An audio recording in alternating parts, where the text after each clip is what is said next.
Bible చెప్పిన జీవిత రహస్యాలు. జన్మ అనేది మనుషులు అనుకుంటున్నట్టుగా భూమి మీద జరుగుతున్నది కాదు అని, ఈ భూమి మీద మనిషి పుట్టక మునుపు వెనక్కి వెళితే జన్మ వెనకాల సృష్టికర్త ఉన్నాడు అని, మనిషిని పుట్టించింది జగత్తు పునాది వేయబడక ముందు అని ఎన్నో సంగతులు నిన్నటి దినాన మీరు విన్నారు. అంటే మన బైబిల్లో చాలాసార్లు చదువుకుంటాం. ఎఫెసీ పత్రిక 1వ అధ్యాయం 4-6 వచనాలలో ఒక మంచి మాట మీకు దేవుడు రాయించాడు మన జన్మ గురించి. ఈ జీవితం ఎప్పటిది అని ఆ వచనం మనకు తెలియచేస్తుంది అన్నప్పుడు, మనిషి ఏదో భూమి మీదకి మీరు అనుకున్న బర్త్డే డేట్లో పుట్టేశాడు అని అనుకుంటే పొరపాటు. ఆ ఎఫెసీ పత్రిక మనం చదువుతున్నప్పుడు మన జన్మ గురించి దేవుడు ఎప్పటి నుంచి కలలు కన్నాడో, ఎప్పుడు ఈ జీవితాన్ని సృజించాడో మనకు దేవుడు తెలియచేస్తాడు. ఎఫెసీలకు రాసిన పత్రిక 1వ అధ్యాయం 4-6 వచనాలు మనం చదువుతున్నప్పుడు, మోనిటర్ పెంచండి నన్ను, కొంచెం స్టేజ్ మోనిటర్ కొంచెం పెంచండి, సౌండ్ తక్కువ వస్తుంది. మీరు పాటలప్పుడు ఎడతారు సౌండ్, వాక్యాల దగ్గరకు వస్తారు తగ్గిస్తారు. ఎట్లనగా ఎఫెసీ పత్రిక 1వ అధ్యాయం బేస్ తీసేయండి. ఎఫెసీ పత్రిక 1వ అధ్యాయం 4-6 వచనాలు కలిసి ఉంటాయి బైబిల్లో. ఎట్లనగా తన ప్రియుని యందు తాను ఉచితముగా మనకు అనుగ్రహించిన తన కృపా మహిమకు కీర్తి కలుగునట్లు, ఇదిగో దేవుడు తన ఇష్ట ప్రకారం తన చిత్త ప్రకారమైన దయా సంకల్పము చొప్పున యేసుక్రీస్తు ద్వారా తనకు కుమారులుగా స్వీకరించుటకై మనలను ఇక్కడి నుంచి కొంచెంసేపు జాగ్రత్తగా వినాలి. మనలను ముందుగా తన కోసము నిర్ణయించుకుని మనము తన ఎదుట పరిశుద్ధులమును నిర్దోషులమునై ఉండవలనని జగత్తు పునాది వేయబడక మునుపు. ఇదండి మానవ జన్మ ఎప్పుడు జరిగిందో చెప్తున్నాడు. జగత్తు పునాది వేయబడక మునుపే ప్రేమ చేత ఆయన క్రీస్తులో మనలను ఏర్పరచుకొంటాడా? కొనెను అంటే అర్థం ఏంటి? అయిపోయింది, జరిగిపోయింది. నువ్వు నేను పుట్టింది ఇప్పుడు కాదట, జగత్తు పునాది వేయబడక మునుపు ఏర్పరచుకొనెను. ఏర్పరచుకున్న నువ్వు జగత్తులోనికి రావడానికి పట్టిన కాలం ఇది. నీవిప్పుడు ఈ లోకాన్ని చూసావు. ఇప్పుడు నీ వయసు ఎంత అంటే 40 అంటున్నావు. ఇప్పుడు నీ వయసు ఎంత అంటే 30 అంటావు. జయపాల్ గారు అంటే 63 అంటున్నారు ఆయన. ఇప్పుడు ఆయన ఈ లోకాన్ని చూశాడు. ఇప్పుడు 60 ఏళ్ళు ఇక్కడ అనుభవించాడు. కానీ ఆయన జన్మ కానీ, నా జన్మ కానీ, నీ జన్మ కానీ ఎప్పుడు ఏర్పాటైపోయింది అంటే, జగత్తు పునాది వేయబడక మునుపు ఏర్పరిచిన నిన్ను, ఆ జగత్తు పునాది వేయబడక మునుపున్న నిన్ను దేవుడు జగత్తులోనికి తీసుకొని రావడానికి కొన్ని కోట్ల వేల సంవత్సరాలు ఎదురు చూశాడు. ఇంత దేవుడు ఎదురు చూస్తే నువ్వు భూమి మీద బ్రతికేది పట్టుమని 60-70 ఏళ్ళు. ఈ 60-70 ఏళ్లలో ఎన్ని ఆశలు, ఎన్ని ఆలోచనలు, ఎన్ని గొడవలు, ఎన్ని కొట్లాట్లు, ఎన్ని ఫైటింగులు, ఎన్ని యుద్ధాలు, ఎన్ని పగలు, ఎన్ని కక్షలు, ఎన్ని ప్రేమలు, ఎన్ని అక్రమ సంబంధాలు, ఎన్ని పాపాలు, ఎన్ని నేరాలు ఉన్నది చిన్న జీవితంలో. మనిషి జీవితం ఆలోచించండి. ఒక్కొక్కరి జీవితంలో ఒక్కొక్క కథ, ఒక్కొక్కరి జీవితం ఒక్కొక్క విధానం, ఒక్కొక్కరి జీవితంలో ఒక్కొక్క స్టోరీ. ఏంటంటే మీరు ఎలా ఉన్నారంటే ఇంకా అలా స్టార్ట్ చేశారంటే అమ్మ బాబాయ్ 1-2 గంటలు అలాగే వెళ్తూనే ఉంటుంది అది స్టోరీ. మనుషులు భూమి మీదకి వచ్చిన తర్వాత ఈ లోకంలో ఉన్న వాటి గురించి మాట్లాడుతున్నారు, ఈ లోకంలో మనుషులు చేస్తున్న వాటి గురించి మాట్లాడుతున్నారు. కానీ మనిషి పుట్టింది ఇప్పుడు కాదండి. ఎప్పుడట? జగత్తు పునాది వేయబడక మునుపు. ఇది మీకు వినడానికి ఏమన్నా మేము అప్పుడు పుట్టడం ఏంటండి? మా అమ్మనాళ్ళు ఉన్నారు, మా అమ్మనాళ్ళు వారి దాంపత్య జీవితంలో మాకు దేహం ఏర్పడింది, మేము ఇప్పుడు పుట్టామంటే బాగుంటుంది. కానీ మేము జగత్తు పునాది వేయబడక మునుపు పుట్టడం ఏంటండి అని మీరు అనుకుంటున్నారేమో. అమ్మనాళ్ళ కలయిక ద్వారా మనకు వచ్చింది కేవలం దేహం మాత్రమే, శరీరం మాత్రమే. నేను మిమ్మల్ని కన్నాను, నేను మిమ్మల్ని పుట్టించాను అంటే దేవుడు శరీరాన్ని ఇచ్చింది, దాని గురించి మాట్లాడటం లేదు. అయినా దేవుడు ఎలా ఉంటాడని యేసుప్రభువు చెప్పాడు మనకు. దేవుడు ఆత్మ గనుక ఆయన ఆరాధించేవారు ఆత్మతోనూ సత్యంతో ఆరాధించాలి. అంటే ఇప్పుడు దేవుడు ఎలా ఉంటాడు? ఆత్మగా ఉంటాడు. ఆత్మగా ఉన్న దేవుడు తన పిల్లలను కూడా ఆత్మలుగానే కన్నాడు. తనలో నుంచి వేర్పరిచిన భాగాలు, తనలో నుండి విడిపోయిన భాగాలమే మనమంతా కూడా. అంటే నిన్ను ఆత్మగా దేవుడు తయారు చేసుకున్నది, ఏర్పరచుకున్నది, కన్నది ఎప్పుడు అంటే జగత్తు పునాది వేయబడక మునుపు. ఆ ఆత్మనే తండ్రుల గర్భాలు దాటించుకుని శుక్రకణాలలో పెట్టి, తండ్రిలో నుండి ఆ ఆత్మను శుక్రకణంలో పెట్టి తల్లిలోనికి తీసుకొస్తే అక్కడ దేహం ఏర్పడితే ఆ ఆత్మ దేహం రెండూ కలిసి మనిషిగా భూమి మీదకి నువ్వు వచ్చావు. జాగ్రత్తగా ఉండాలి. ఇది ఎందుకు చెప్తున్నానో కొంచెం ముందుకెళ్ళేసరికి అర్థమవుతుంది. జగత్తు పునాది వేయబడక మునుపు పుట్టడం ఏంటండి, ఇప్పుడు నేను రావటం ఏంటండి అని మీరు అనుకుంటున్నారేమో. నిన్న మాట చదివించాను కదా మీకు దావీదు గారి గురించి. నా జన్మదినం రహస్యం అన్నాడా? నా జన్మ రహస్యం అన్నాడు. నేను రహస్యమందు పుట్టిన నాడు అంటాడు. అంటే మనం ఎప్పుడు పుట్టామంటే జగత్తు పునాది వేయబడక మునుపు దేవుడి దగ్గర, దేవుళ్ళలో, పరలోకంలో పుట్టాం మనమంతా. అందుకే బైబిల్లో మాట ఉంటుంది, మీ అందరికి తెలుసు. అది ఇప్పుడు ఆలోచిస్తే అర్థమవుతుంది. ప్రభువా, తరతరముల నుండి మాకు నివాస స్థలము నీవే, నీ దగ్గర కదా తండ్రి మేము పుట్టాం పరలోకంలో. ఇప్పుడు జాగ్రత్తగా నేను ఒక విషయం చెప్తాను, మీకు అర్థమైపోద్ది. ఇలా పుట్టామా మనం అని. జగత్తు పునాది వేయబడక మునుపు పుట్టిన నువ్వే జగత్తులోనికి ఈ కాలంలో వచ్చావు, ఈ పీరియడ్లో వచ్చావు. ఎలాగో మీకు అర్థం కాడని చెప్తాను. మీరు హైదరాబాద్ లాంటి మహాపట్నం, లేదంటే రాజమండ్రి కానీ ఇలాంటి పట్టణాలలో పెద్ద పెద్ద బిల్డింగ్స్ కడతా ఉంటారు. 3 ఫ్లోర్లు 4 ఫ్లోర్లు అపార్ట్మెంట్స్ కడతా ఉంటారు, లేదా షాపింగ్ మాల్స్ కడుతూ ఉంటారు. ఆ షాపింగ్ మాల్ కానీ లేదా పెద్ద అపార్ట్మెంట్ కానీ కట్టాలనుకున్నప్పుడు సైట్ ఓనర్ ఎవరైతే ఉన్నారో, కట్టాలని ఎవరైతే అనుకున్నారో ఓనరు అక్కడ అపార్ట్మెంట్ కట్టాలన్నా లేదా షాపింగ్ మాల్ కట్టాలి అన్నా ముందు ఎవరి దగ్గరికి వెళ్తాడో తెలుసండి? సివిల్ ఇంజనీర్ అని ఉంటాడు, అతని దగ్గరికి వెళతాడు. వెళ్ళి, అయ్యా నాకు ఒక 5 సెంట్లు ల్యాండ్ ఉంది, దాంట్లో నేను ఒక పెద్ద అపార్ట్మెంట్ కట్టాలనుకుంటున్నాను అంటాడు. అప్పుడు ఆయన అడుగుతాడు, మీ ప్లాన్ ఏంటంటే, మీకు ఎలా కావాలి అంటాడు. ఎలా కావాలంటే షాపులు కావాలా, లేదా రెంట్కి ఇచ్చుకుంటారా, షాపింగ్ మాల్లో కట్టుకుంటారా, మీకు ఎలా కావాలి అంటాడు. లేదంటే నాకు మొత్తం ఫ్యామిలీస్ ఉండడానికే ఫ్లాట్స్ కావాలి అన్నాడు అనుకోండి. ఓకే అండి, నాకు 2 days టైం ఇవ్వండి, మేము 2 days తర్వాత రండి అంటాడు. ఎందుకు 2 days టైం అడిగాడు చెప్పండి? ఈలోపు గీస్తాడు. ఏం గీస్తాడు? వైట్ పేపర్ మీద ప్లాన్ గీస్తాడు. ఇక్కడ లిఫ్ట్ వస్తుంది, ఇక్కడ ఫ్లాట్ వస్తుంది, ఎదురుగ్గా ఇంకో ఫ్లాట్ వస్తుంది, దీంట్లో 2 రూములు ఉంటాయి, ఇందులో 2 రూములు ఉంటాయి, ఇందులో 2 రూములు ఉంటాయి, బాత్రూమ్ ఎక్కడ ఉంటుంది, కిచెన్ ఎక్కడ ఉంటుంది, దీని స్క్వేర్ ఫీట్ ఎంత ఉంటుంది, మధ్యలో బాల్కనీ ఎంత ఉంటుంది, 3 ఫ్లోర్లు వస్తాయి, పైన వాటర్ ట్యాంక్ వస్తుంది. ఇది మొత్తం గీసి పెట్టేస్తాడు. ఎవరు? Civil engineer. రాగానే ఓనర్కి చూపిస్తాడు, ఎదుగోండి మీ బిల్డింగ్ ఇలా వస్తుంది అని అంటాడు. ఓకే అండి, చాలా బాగా గీశారు అని డబ్బులు ఇచ్చేస్తాడు, డబ్బులు తీసుకుంటాడు. ఆ ప్లాన్ పట్టుకెళ్ళి ఎవరికి ఇస్తాడు తెలుసా? బిల్డింగ్ కట్టే మేస్త్రి గారికి ఇస్తారు. సిమెంట్ పని చేసే మేస్త్రులు ఉంటారు కదా, ఆ మేస్త్రి గారికి ఇస్తే ఆ ప్లాన్ చూసుకుంటూ మేస్త్రి గారు ఏం చేస్తారు? అపార్ట్మెంట్ కట్టేస్తారు. ఓకే, ఒక 6 నెలల తర్వాత 7 నెలల తర్వాత ఎగ్జాక్ట్గా అపార్ట్మెంట్ నిలబడిపోయింది. ఇక్కడ ఒక ప్రశ్న అడుగుతాను నేను. మీరు కానీ నేను కానీ ఇల్లు కట్టిన తర్వాత చూస్తాం, అవునండి భలే ఉందండి అపార్ట్మెంట్, చాలా అందంగా కట్టారండి, ఫ్రంట్లో డిజైన్ చాలా బాగుందండి, లిఫ్ట్ కరెక్ట్ ప్లేస్లో పెట్టారండి, చాలా బాగుందండి అంటాం. మీరు నేను ఎప్పుడు చూసాం? అపార్ట్మెంట్ని కట్టిన తర్వాత చూస్తాం. కానీ ఒక విషయం అడిగినా, కట్టక మునిపే ఒక ఆయన చూస్తాడు. ఎవరు? ఇంజనీరు. ఈ అపార్ట్మెంట్ ఇలా వస్తుంది అని కట్టిన తర్వాత నువ్వు చూసావు, కట్టక మునిపే ఎవరు చూశారు? ఇంజనీర్ చూశాడు. అతను ఇంజనీర్ రాడండి, మీ బిల్డింగ్ ఇలాగ వస్తుంది పట్టుకుని పడిన ప్లాన్ అంటాడు అంతే. కట్టిన తర్వాత నువ్వు చూసావు, కట్టక మునిపే అతను చూసాడు. పుట్టిన తర్వాత నిన్ను ఈ లోకం చూసింది, నిన్ను పుట్టక మునిపే ఎవరు చూశారు?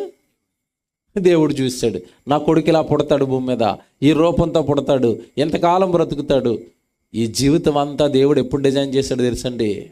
జగత్తు పునాది వేయబడక మునుపు నిన్ను నన్ను డిజైన్ చేసి నువ్వు నేను రావాలని కోరుకుంటే, నువ్వు నేను పుట్టాలని కోరుకుంటే, ఈ లోకంలోకి వచ్చిన తర్వాత పుట్టించిన ఆయన ఇన్ని కోట్ల సంవత్సరాలు జగత్తు పునాది వేయబడక ముందు నుంచి ఎదురు చూస్తున్నారు కదా తండ్రి అని దేవుడి దగ్గర మోకాళ్ళేసి దేవుడు రాయించిన గ్రంథం దగ్గర మోకాళ్ళు వేసి నా జీవితం ఏంటో నేర్పండి అని ప్రతి మనిషి అడగాలి. కానీ అడగలేదు, నేర్చుకోలేదు. అందుకే దేవుడు అక్కడక్కడ కొద్దిమందిని రేపుతున్నాడు, ప్రేరేపిస్తున్నాడు. నాయనా, నా పిల్లలు వాళ్ళ జీవితానికి సంబంధించిన రహస్యాలు నేను బైబిల్లో రాయించిన, నేర్చుకోలేదు నాయనా, వినలేదు నాయనా, చదవలేదు నాయనా, మీరు మీటింగ్లు పెట్టి చెప్పండి నాయనా అంటున్నాడు. దేవుడి గురించి మీరు ఇప్పుడు ఆశ్చర్యపోయే మాట చెప్తానండి. యోబు గ్రంథం మీరు తీయండి ఒకసారి. యోబు గ్రంథం 11వ అధ్యాయం తీయండి. యోబు గ్రంథం 11వ అధ్యాయం 5వ వచనం చదువుదాం అందరం. యోబు గ్రంథం 11వ అధ్యాయం 5వ వచనం చూడండి బైబిల్లో. దేవుడు నీతో మాట్లాడిన మేలు. ఆగండి. దేవుడు నీతో మాట్లాడిన మేలు, ఆయన నీతో వాదించిన మేలు. దేవుడు నీతో మాట్లాడాలట, అప్పుడు నీకేం కలుగుతుందట? మేలు కలుగుతుంది. ఏంటా మేలు? చెప్పాను కదా రాత్రి, ఈ జన్మ ఇప్పుడు జరిగింది కాదు, జగత్తు పునాది వేయబడక ముందు జరిగింది. రాత్రి దేవుడు మాట్లాడితే నీకు తెలిసింది, లేకపోతే నీకు తెలుస్తుందా? బాగా ఆలోచించండి. దేవుడు నీతో మాట్లాడితే నీ జీవిత రహస్యాలు ఓపెన్ అవుతాయి. మళ్ళీ చెప్తున్నాను, దేవుడు నీతో మాట్లాడితే నీ జీవితానికి సంబంధించిన రహస్యాలు ఓపెన్ అవుతాయి. దేవుడు నీతో మాట్లాడితే నువ్వు చేస్తున్న తప్పు ఏంటో నీకు తెలుస్తుంది. దేవుడు నీతో మాట్లాడితే నువ్వు చేస్తున్న పాపం ఏంటో నీకు తెలుస్తుంది. దేవుడు నీతో మాట్లాడితే నీ జీవితం దేవుడికి ఎంత దూరంగా ఉందో అర్థమవుతుంది. దేవుడు మాట్లాడాలి నీతో, అప్పుడు నీకేం కలుగుతుంది? మేలు కలుగుతుంది. ఏమంటే మీరు బాధపడినట్టు ఒకటి చెప్తాను, క్రైస్తవులు చేసే తప్పు ఒకటి చెప్పాలి. దేవుడు మనతో మాట్లాడితే మనకు మేలు జరుగుతుంది. కానీ ఈరోజు క్రైస్తవ్యం దేవుడిని మాట్లాడనిస్తుందా? మీరు సైలెంట్గా ఉండండి ప్రభువా, మీకేం తెలియదు, మేము మాట్లాడతాం. ఇదేంటండి మేము ఎప్పుడు మాట్లాడేమండి దేవుడితో అంటున్నారేమో. చెప్తాను, వాక్యం వినటం అంటే దేవుడు మీతో మాట్లాడటం, ప్రార్థన చేయటం అంటే మీరు దేవుడితో మాట్లాడటం. అర్థమైందా? మళ్ళీ చెప్పనా, వాక్యం వినటం అన్నా, బైబిల్ చదవటం అన్నా దేవుడు మనతో మాట్లాడటం, మనం ప్రార్థన చేయటం మనం దేవుడితో మాట్లాడటం. ఈ రెండాట్లో బాగా మేలేది చెప్పండి మనకి? దేవుడు మనతో మాట్లాడినా మనకి మేలు. కానీ వాక్యం ఎంతమంది వింటారు చెప్పండి? వాక్యం వినడానికి ఎంతమంది ఇష్టపడతారు చెప్పండి? మీకు అర్థం కావడానికి ఉదాహరణ చెప్తాను. ఈయన మాస్టర్. స్కూల్లో మాస్టర్ మాట్లాడితే పిల్లలకి మంచిదా, పిల్లలు మాట్లాడితే మాస్టర్కి మంచిదా? ఎవరితో మాట్లాడాలి చెప్పండి? ఈయన పిల్లలతో మాట్లాడాలి. పిల్లలకి ఏం జరుగుతుంది? అప్పుడు మేలు జరుగుతుంది, పాఠాలు వస్తాయి. మీకేం తెలియదు మాస్టర్ గారు, అలా కూర్చోండి అని వాళ్ళు మాట్లాడుకుంటూ ఉన్నారనుకోండి, అల్లరి చేసుకుంటూ ఉన్నారనుకోండి, చివరికి పరీక్షలు గుండు సున్నాలు వస్తాయి. అంతే కదండి? మాస్టర్ మాట్లాడితే పిల్లలకి మేలు, దేవుడు మాట్లాడితే మనిషికి మేలు. అసలు ఈరోజు దేవుడిని మాట్లాడిస్తున్నారా క్రైస్తవులు? కొన్ని సంఘాల్లోనండి సేవకుడు మాట్లాడుతుంటే ఒక 10 నిమిషాలు ఎక్కువైపోయింది అనుకోండి, వెనకాల నుంచి భక్తులు ఇలా చేయి చూపిస్తారు. అంటే అర్థమేంటి? టైం అయిపోయింది, మమ్మల్ని వదిలే, ఇంటికి వెళ్ళిపోవాలి, మా దైవం ఎదురు చూస్తుంది ఇంటి దగ్గర, టీవీ సన్నిధిలో ఎక్కువసేపు కూర్చోలేము మేము. ఎందుకో మరి దేవుడి సన్నిధిలో కూర్చుంటే మాకు పొగ మంటలు వచ్చేస్తూ ఉంటాయి. రోడ్డు మీద ఫ్రెండ్స్తో గంటల తరబడి కూర్చుంటాం, వాళ్ళతో గంటల తరబడి మాట్లాడతాం. లేదా టీవీ ముందు కూర్చున్నామంటే 2:30 గంటలు 3 గంటలు అసలు ఆ వార్తలన్నీ చూసేస్తాం, న్యూస్ అంతా చూసేస్తాం, పటాసులు జబర్దస్తులు అన్నీ నడుస్తాయి గంటల తరబడి. దేవుడి సన్నిధి అనగానే 10 గంటలకు అయిపోవాలి, 10:30కి అయిపోవాలి. లేట్ ఎందుకు అవుతుంది చూసారా? ఎక్కడ ఉండలేకపోతున్నావు, ఎవరి మాటలు వినలేకపోతున్నావు అంటే దేవుడి మాటలు వినడట. దేవుడు నీతో మాట్లాడితే నీకు మేలు. ఏంటో తెలుసా మేలు? 6వ వచనం చదవండి. నీకు ఎప్పటికీ తెలియని రహస్యాలన్నీ ఓపెన్ అవుతాయి. ఈరోజు ఒక రహస్యం ఓపెన్ చేస్తాను నేను. 6వ వచనం, ఆయనే. చూసారా ఆ పదం? చూసారండి ఎలాగుందో? ఆయనే జ్ఞాన రహస్యములకు నీకు తెలియజేసిన మేలు. ఏటట ఆయన నీతో మాట్లాడే మేలు? జ్ఞాన రహస్యాలు ఓపెన్ అవుతాయంట ఆయన మాట్లాడితే. మనం మాట్లాడితే ఏముందండి? మన నోట్లో నుంచి జ్ఞానం ఏమొస్తుందండి? మన మాటల్లో జ్ఞానం ఏముంటుందండి? మన మాటల్లో ఏముంటుందండి? వివేకము, బుద్ధి మన మాటల్లో ఏముంటుంది? ఆయన మాటల్లో ఉంటుంది. ఏమంటే ఒక గంట సేపు మాట్లాడితే నేను వాక్యం చెప్తున్నాను కనుక మీరు వింటున్నారు. నాకు ఈ బైబిల్ లేకుండా నన్ను మాట్లాడమన్నారు అనుకోండి, నా సొంత మాటలు మాట్లాడుతున్నాను అనుకోండి, గంట సేపు మీరు కూర్చుంటారు ఇక్కడ. రాజకీయ నాయకులు మాట్లాడతారు రాజకీయ సభల్లో, మ్యాక్సిమం ఎంతసేపు వినగలం చెప్పండి? 10 నిమిషాలు, 15 నిమిషాలు, గంటన్నర సేపు మాట్లాడమనండి రాజకీయ నాయకుడిని. నమస్కారం నాయన అని వెళ్ళిపోతాం, వెళ్ళలేము. అదే దేవుడి వాక్యం గంట కాదు, 2 గంటలు కాదు మాట్లాడుతున్నా, ఏదో తెలియని రుచి, ఏదో తెలియని ఆనందం. దేవుడి వాక్యం మాట్లాడుతుంటే, దేవుడి వచనాలు మీకు చూపిస్తుంటే, దేవుడి మాటల్లో తెలియని రుచి, తెలియని ఆనందం, తెలియని సంతోషం దేవుడి వాక్యంలో నుంచి వస్తుంది. కానీ ఈరోజు సమాజం ఆ జ్ఞానానికి దూరం అయిపోయింది. దేవుడు నీతో మాట్లాడిన మేలంటే ఎంత బాగా చెప్తున్నాడు చూసారా? 6వ వచనంలో ఆయన నీతో మాట్లాడినప్పుడట ఆయనే, ఆ పదం చూసారా? ఆయన కూడా ఉండదు, ఆయనే, దేవుడే, ఆయన మాట్లాడితేనే ఆయనే జ్ఞాన రహస్యములో నీకు తెలియజేసిన ఎడల నీకు మేలు, అప్పుడు జ్ఞానము నీ యోచనకు మించినదని నీవు తెలుసుకుంటావు. అప్పుడు తెలుసుకుంటావు, అమ్మో నా జీవితానికి సంబంధించిన ఇన్ని రహస్యాలు ఉన్నాయా? ఉన్నాయి. ఒకటి ఓపెన్ చేస్తాను ఈరోజు. ప్రియులరా, నిన్నంతా జన్మ గురించి మాట్లాడాను, ఈరోజు మరణం గురించి మాట్లాడతాను. మనిషికి మరణం గురించి ఏం తెలుసు? మీరు ఆలోచించండి, ఏం తెలుసు? మరణం అనగానే ఏంటి? చాలా క్యాజువల్ వర్డ్ అయిపోయింది ఈ మధ్యకాలంలో. చావు, మరణం అన్న పెద్దగా కేర్ చేయట్లేదు సమాజం. లోకం చావు గురించి ఒక మాట అంటది, ఏంటో తెలుసండి? ఇవాళ చచ్చాడంటే రేపు 2రా. విన్నారా ఇది? నా చిన్నప్పటి నుంచి విన్నానంటే అర్థం అవ్వలేదండి నాకు అది. ఇవాళ చస్తే రేపటికి వెళ్ళాట 2 అంటే అర్థం ఏంటి? ఆడు చచ్చాడు, అయిపోయింది, 2వ రోజు ఏముంది, తలపోటు ఏమి లేదు, గోల.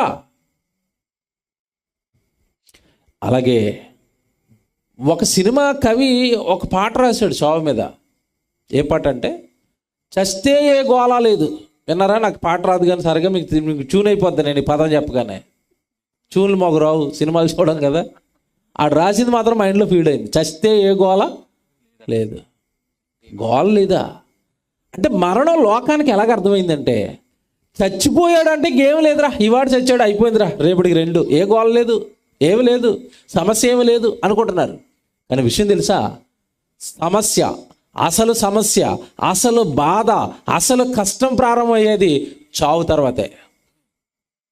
చస్తే ఏ గోళ లేదన్నాడు ఒకడు, అసలు గోళ ప్రారంభమయ్యేదే చచ్చిన తర్వాత. ఇది రహస్యం లోకానికి.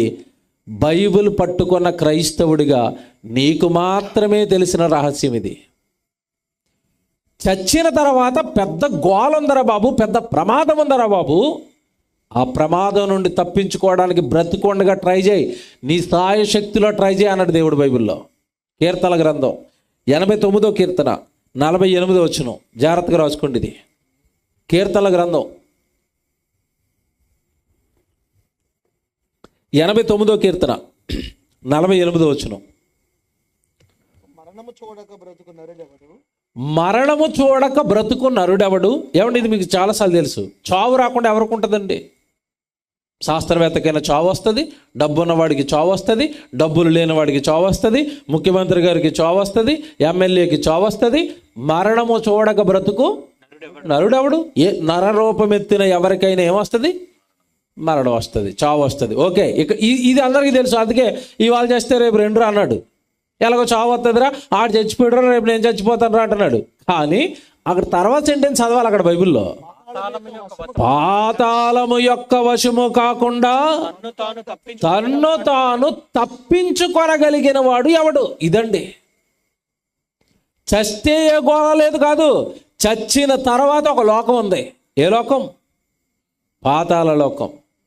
పుట్టి ఈ లోకాన్ని చూసావు, చస్తే మరో లోకాన్ని చూస్తావు. ఏ లోకం? ఆ లోకం పాతాళ లోకం. అక్కడ ఏమంటున్నాడు దేవుడు అంటే, ఆ పాతాళము యొక్క వశము కాకుండా, దాని వశమైపోకుండా, ఆ పాతాళంలో మగ్గిపోకుండా తన్ను తాను తప్పించుకొనగలిగిన వాడు ఎవడు అంటే, బుద్ధిమంతుడైతే, వివేకైతే, జ్ఞానైతే భూమి మీద ఉండే 60-70 ఏళ్ళు ఎలా బ్రతుకుతావరా అని ఆలోచించడు. ఎందుకంటే డబ్బున్నా లేకపోయినా, చదువున్నా లేకపోయినా, ఇల్లున్నా లేకపోయినా, ఏమన్నా లేకపోయినా ఈ 60-70 ఏళ్ళు తిండి బట్ట ఉంటే సాగిపోతుందండి ఈ లోకంలో ఈ జీవితం.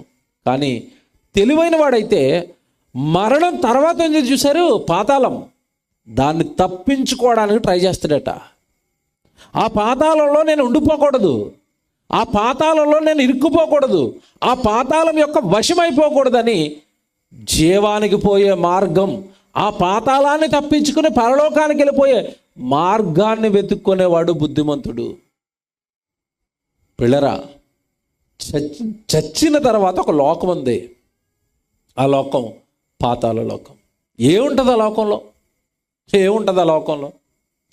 భూలోకంలో ఏముందో మీ అందరికీ తెలుసు. భూలోకంలో ఏముంది చెప్పండి? భూలోకంలో ఏముంది?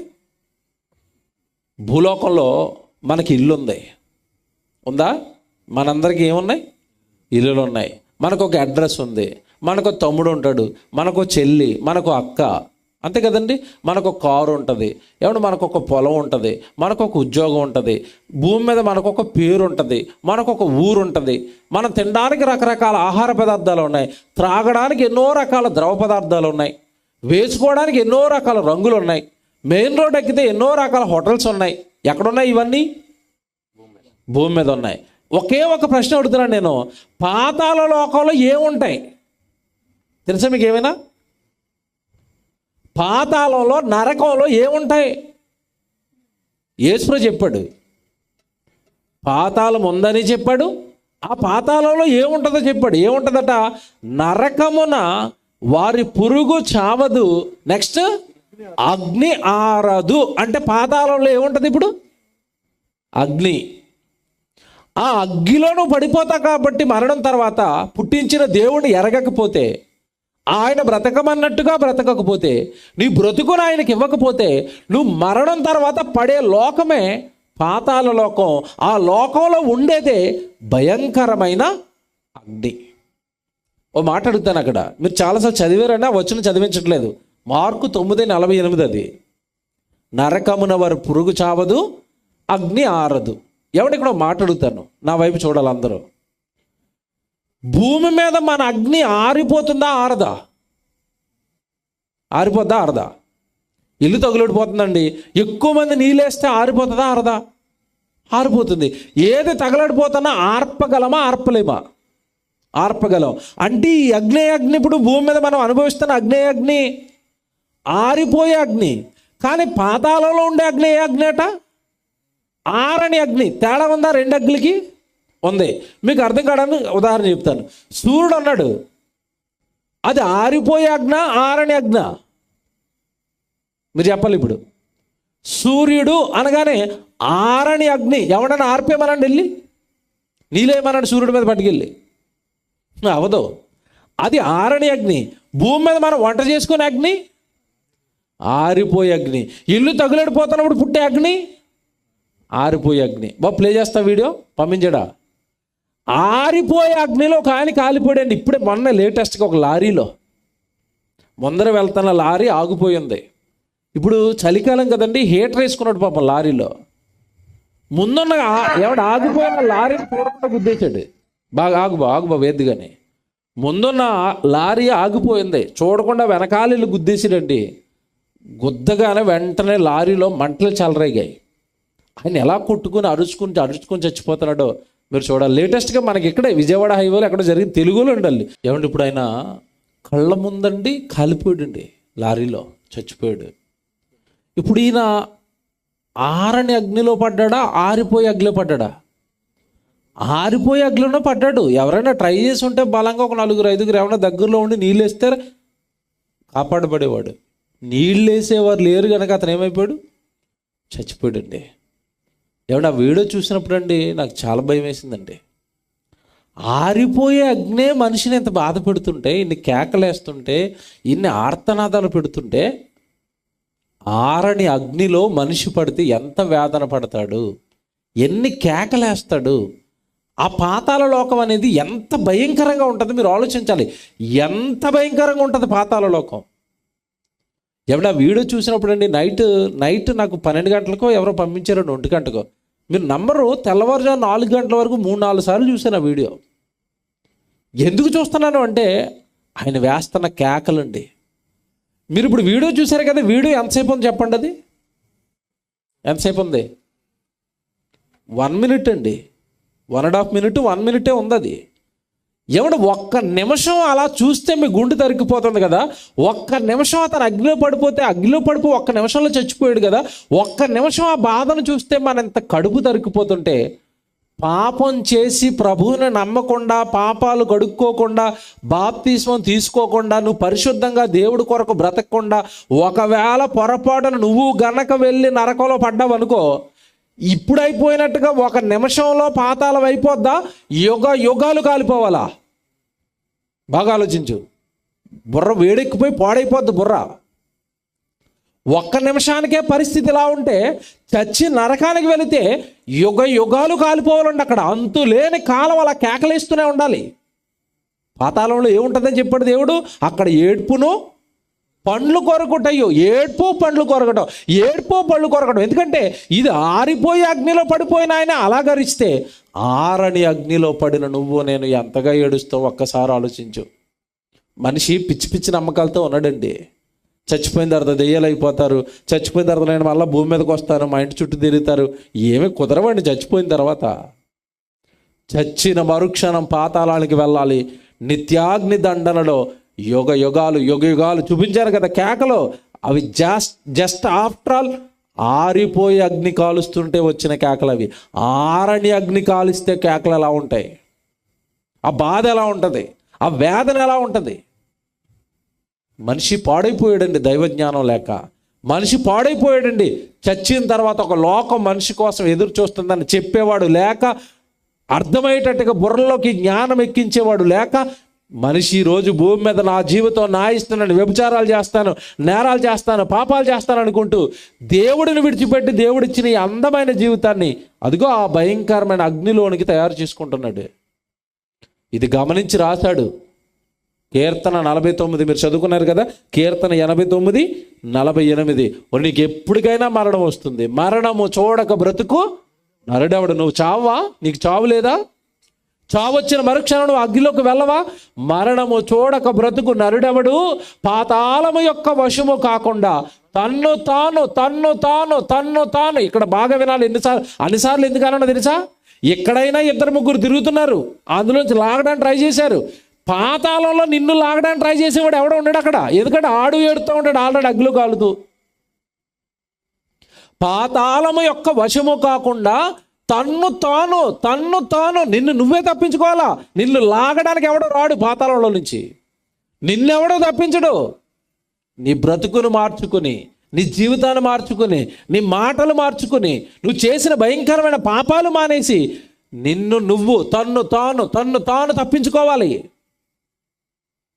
ఎవడు వాళ్ళు చూడండి పాపం, ఎవడు నాకు చాలా జాలేసిందంటే చుట్టుపక్కల వాళ్ళు ట్రై చేస్తున్నారు లాగుదామని. ఆ మంటల్లోకి ఎవరు వెళ్ళలేకపోతున్నారు. ఒక అతను చూడండి ఎలా ఏడుస్తున్నాడు, కాలిపోయాడు రోయ్ కాపాడలేకపోయావు రోయ్. ఏమండి ఇక్కడ కాపాడలేకపోయారు? ఇదే ఎంత ప్రమాదంగా ఉంటే, ఇదే ఎంత భయంకరంగా ఉంటే, ఒక్కసారి యేసుక్రీస్తుల వారు చెప్పిన పాతాళం గురించి రాత్రి ఆలోచించండి. వచ్చినట్టుగానే ప్రభు దగ్గరికి వస్తున్నారు, పాపాలు మానేయరు, గుడికి సరిగా రారు, దేవుడు బ్రతకమన్నట్టుగా బ్రతకరు.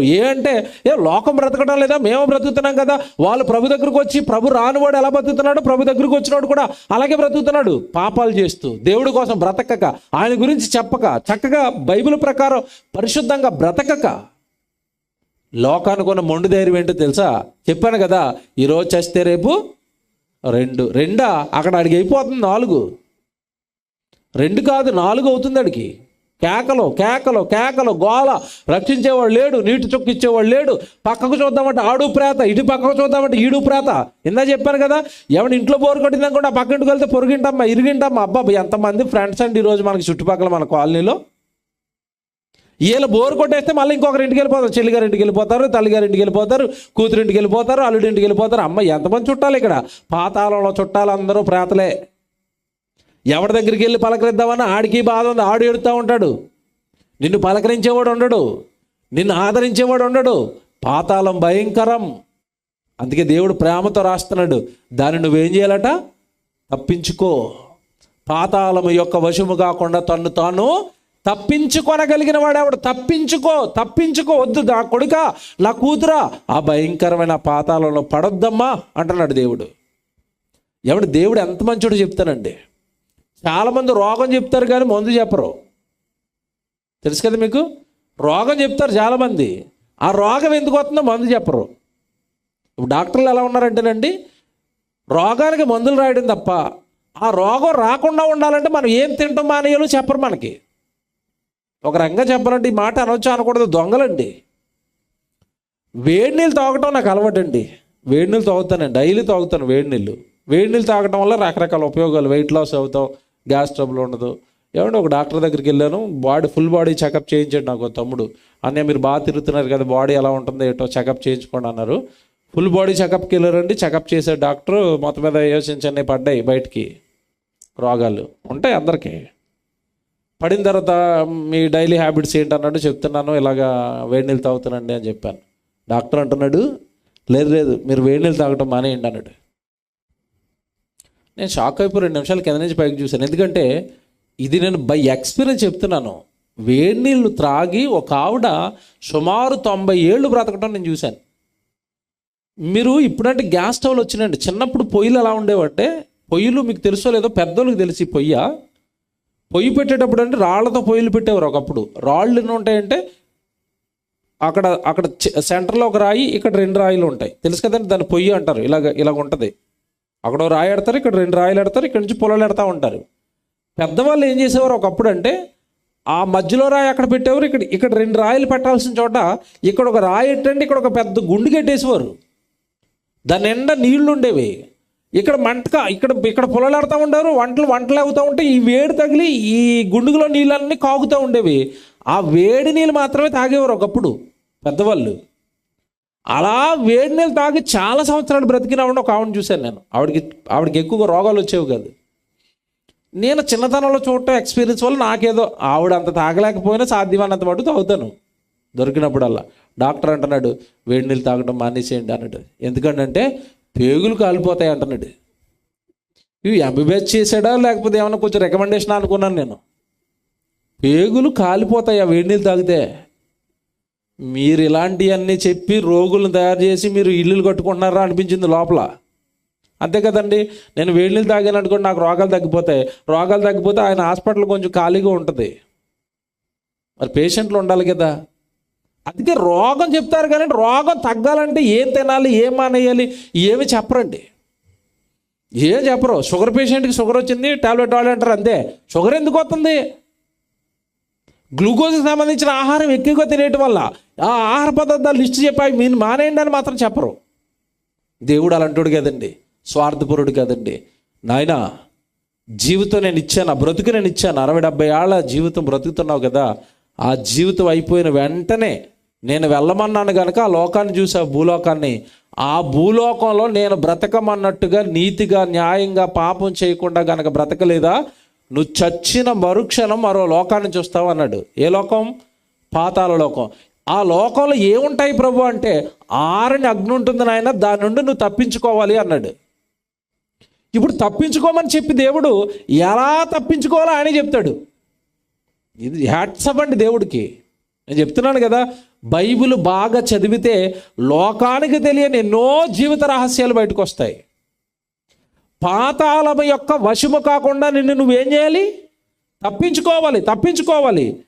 మనిషి నిజంగానండి, భూమి మీద మనిషి గురించి ఆలోచిస్తానండి, ఈ 60-70 ఏళ్ల జీవితం విషయంలో చాలా జాగ్రత్తలు తీసుకున్నాడు తప్పించుకోవడానికి. ఉదాహరణ చెప్తాను ఒకటి మీకు.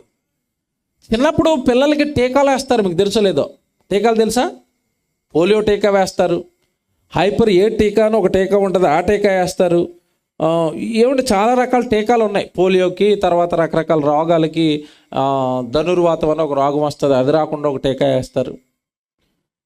నేను ఒక ప్రశ్న అడుగుతున్నాను ఇక్కడ, పిల్లోడికి టీకా ఎందుకు వేశారు? ఏ తల్లైనా చెప్పండి. మీ పిల్లోడికి టీకా మీరు ఎందుకు వేయించారు? భవిష్యత్తులో ఈ రోగం వచ్చే అవకాశం ఉంది కనుక ఆ రోగం రాకుండా టీకా. అది ఖచ్చితంగా వస్తుందా? డౌటా? బాగా వినాలి. రోగం వచ్చే అవకాశం ఉందా? ఖచ్చితంగా వస్తుందా? వచ్చే అవకాశం ఉంది, వస్తుందని గ్యారంటీ ఏమీ లేదు. ముందు జాగ్రత్తగా ఎందుకైనా మంచిదండి. ఛాన్స్ ఇవ్వటం ఎందుకు? రోగానికి టీకా వేసి పడేసామనుకోండి పోలియో రాదు, టీకా వేసామనుకోండి ధనుర్వాతం రాదు, అంతే కదండి. టీకా వేసామనుకోండి టీబీ రాదు. వస్తుందో రాదో తెలియని రోగానికి చిన్నప్పుడే జాగ్రత్త తీసుకున్నారు చూసారా టీకాల రూపంలో. ఎంత తెలివైనడండి. వృద్ధాప్యం వస్తుంది కనుక ఆ వృద్ధాప్యంలో నేను పనిచేయలేను కనుక ముందే ఎల్ఐసి కట్టేద్దాం. చూసారా, వృద్ధాప్యం వస్తుంది కనుక జాగ్రత్త. అమ్మాయి పుట్టింది, కూతురు ఎదుగుతుంది, కూతురు ఎదుగుతుంది, 20 సంవత్సరాలకి పెళ్లి చేయాలి కనుక ముందే పెళ్లికి సంబంధించిన డబ్బులు ఏం చేయాలి? జాగ్రత్త పట్టేయాలి. ఎన్ని జాగ్రత్తలు తీసుకున్నావు భూమి మీద నువ్వు? కుమార్తె పెళ్లికి జాగ్రత్త తీసుకున్నావు, వస్తాయో తెలియని రోగాలకు టీకాల రూపంలో జాగ్రత్త తీసుకున్నావు. ఖచ్చితంగా మరణం వస్తుందా? ఏమంటే డౌటా? వచ్చే ఛాన్స్ ఉందా? కన్ఫర్మేషన్. అది మరణం అనేది కన్ఫామ్, ఖచ్చితంగా నిన్ను ఒకరోజు పలకరిస్తుంది. మరి కన్ఫామ్గా మరణం నిన్ను పలకరిస్తుంది అన్నప్పుడు, మరణం తర్వాత పాతాలు ఉందన్నప్పుడు అందులో పడిపోకుండా నువ్వేం జాగ్రత్తలు తీసుకున్నావు? ఎవడండి ఆలోచించాడు ఇలాగా? దేవుడు ఆలోచించాడు. నీ మీద ప్రేమ కనుక, నీ మనసు ఎరిగినవాడు కనుక, లోకంలో ఈ జ్ఞానం తెలియకుండా నువ్వు బ్రతికి చచ్చిపోతే ఆ అగ్గిలో పడిపోయి వాడు కేకలేశాడు కదా, అలా యుగయుగాలు కేకలేసి చచ్చిపోతావని నీ మీద ప్రేమతో దేవుడు చెప్పాడండి ఇవన్నీ రహస్యాలు. నాయన, పాతాళమందు చావు తర్వాత తప్పించుకునే మార్గాన్ని చెబుతాను ఇప్పుడు అన్నాడు. చెప్తాడు బైబిల్లో. దేవుడు ఎంత బాగా రాశాడంటేనండి, మరణం తర్వాత సంగతులు ఎవరికి తెలియదు నాయన, ఎవరైనా ఏదైనా చెప్తే నమ్మకం అన్నాడు దేవుడు బైబిల్లో. ప్రసంగి గ్రంథం 10వ అధ్యాయం 14 వచనం చదవండి. మరణం గురించి చాలామంది చాలా రకాలుగా మాట్లాడతారు నాయన, అవేవి నువ్వు నమ్మొద్దు. పుట్టిన తర్వాత నువ్వు చచ్చిపోయాక జన్మందాన్ని ఒక ఆయన చెప్తాడు, నమ్మొద్దు. మరణం తర్వాత ఏగగా పుడతావని ఒక ఆయన సినిమా తీస్తాడు, నమ్మొద్దు. మరణం తర్వాత ప్రేమను గెలిపించుకోవడానికి మళ్ళీ ఇంకొక జన్మ వస్తుందని ఇంకొక అతను సినిమా తీస్తాడు, నమ్మొద్దు నువ్వు నాయన. నువ్వు నమ్మకి ఇవన్నీ, నిన్ను మోసం చేసే సంగతులు లోకం చెప్పేవారిని అని ఇక్కడ ఎంత బాగా రాస్తున్నాడు చూడండి. ప్రసంగి గ్రంథం 10వ అధ్యాయం 14 వచనం. కలుగబోవునది ఏదో, ఇగో చచ్చిపోయిన తర్వాత ఏం జరుగుతుందో మనుషులు ఎరగక ఉండినను బుద్ధిహీనులు విస్తారంగా మాట్లాడుదురు. ఇప్పుడు చూడండి ఏమంటున్నాడు, నరుడు చనిపోయిన తర్వాత ఏమి జరుగునో ఎవరు తెలియజేస్తారు? ఎవరికి తెలుసు? ఇట్ ఈస్ సీక్రెట్, రహస్యం. అది ఎవరికి తెలియదు. తెలియని దాని గురించి మనిషి రకరకాలుగా మాట్లాడతాడు. ఏమండి, ఈ చచ్చిపోయిన తర్వాత ఏం జరుగుతుందో తెలియకుండా విస్తారంగా మాట్లాడే వాళ్ళందరినీ దేవుడు ఏమన్నాడు చెప్పండి అక్కడ? బుద్ధిహీనులా, స్కాలర్స్ అన్నాడా? బుద్ధిహీనులు. ఇప్పుడు ఏక సినిమా తీసిన ఆయన బుద్ధిహీనుడా, స్కాలరా? ఎలా చెప్తే మీకు అర్థమవుతుంది, అంతే కదండి. ఏగట చచ్చిపోయాడట ఆయన. అలా ఆవిడని ఎవరో ప్రేమించాడట. ఆవిడ ప్రేమ కోసం ఎవడో ఇతను చంపేశాడట. చచ్చిపోయిన తర్వాత అమ్మగారి కోసం ఎలా పుట్టాడట? ఏగా. మనిషి సైజు ఎంత అండి? ఏగ సైజు ఎంత అండి? నువ్వు ఎంత ఉంటావు, ఏగ ఎంత ఉంటుంది? మనిషి ఏగలా పుట్టాడట. బ్రహ్మానందం గారికి ఒక సభలో సన్మానం చేస్తున్నారండి. ఏమండి, సన్మానం చేస్తుంటే బ్రహ్మానందం గారు అన్నారు, ఈ జన్మ దేవుడు నాకు ఇచ్చాడండి, చాలా వందనాలు. నా ఈ జన్మ పండిపోయింది. ఎందులో పండింది? అతనికి కరెక్ట్గా 60-70 ఏళ్ళు ఉంటాయి. ఇప్పటికీ బూత్ కామెడీ చేస్తాడు, అక్రమ సంబంధాలు పెట్టుకున్నట్టు వేరే స్త్రీతో. ఏగగా పుట్టు కూడా నవ్వించడమే. దోమగా పుట్టారనుకో 100 మంది దోమలు నవ్విస్తాడట. మనిషి చూసారండి ఎలాగ ఆలోచిస్తున్నాడో, నేను చచ్చిపోయిన తర్వాత ఏగ్గా పుడతాను, నేను చచ్చిపోయిన తర్వాత దోమగా పుడతాను అంటే ఏంటి? స్కాలర్స్ సైతం ఇలా మాట్లాడుతున్నారేంటి? సెలబ్రిటీస్ సైతం ఇలా మాట్లాడుతున్నారేంటి అంటే, నరుడు చనిపోయిన తర్వాత ఏమి జరుగునో వారికి ఎవరు తెలియజేతులు. వాడికి తెలియదు కదా, తెలియక ఏమో మాట్లాడతాడు. That is secret. ఓపెన్ చేస్తే ఎవరు ఓపెన్ చేయాలి? నేనే. యోబు 11:6, జ్ఞాన రహస్యాలు నేను మీకు తెలియజేస్తాను. సీక్రెట్స్ ఏమైనా ఉంటే చెప్పేది నేనే. నరుడికి తెలీదు. చావు తర్వాత ఏం జరుగుతుందో నరుడికి తెలీదు. అందుకే చూడండి, పేపర్లో ఎప్పుడైనా పెద్ద యాక్సిడెంట్ ఎక్కువ మంది చచ్చిపోయారు అనుకోండి, పేపర్లో ఏమని రాస్తాడు తెలుసా? కాన్రాన్ లోకాలకు వెళ్ళిపోయారు, తిరిగి రాని లోకాలకు వెళ్ళిపోయారు. ఎక్కడున్నాయో ఆ లోకాలని ఫోన్ చేయండి పేపర్ రాసినోడికి. కాన్రాన్ లోకాలకు వెళ్ళారు అంటున్నావు కదా, ఎక్కడున్నాయి ఆ లోకాలని అడగండి. తెలీదు. ఒకడు 7 లోకాలు అంటాడు, ఒకడు 14 లోకాలు అంటాడు, ఒకడు ఊర్వశి రంభ అంటున్నాడు. ఏంటో గందరగోళం అండి సమస్య.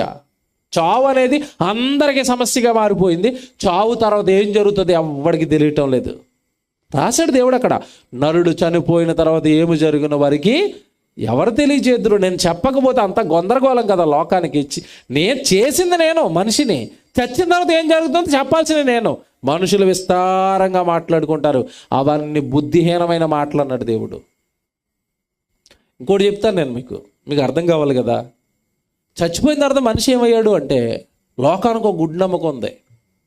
ఇక్కడ కూర్చున్న మీలో కూడా ఉందని నిరూపిస్తున్నది నేను. ఎలాగంటే ఇప్పుడు ఇది ఇది ఇది ఏ ఊరండి, ఏ ఊరండి ఇది? మల్లేపల్లి. జాగ్రత్తగా వినాలే. ఈ మల్లేపల్లి ఊరిలో ఎవడికో అప్పులు ఎక్కువైపోయి రాత్రి 2 గంటలకి ఈ చెట్టుకు ఊరేసుకుని చచ్చిపోయాడు.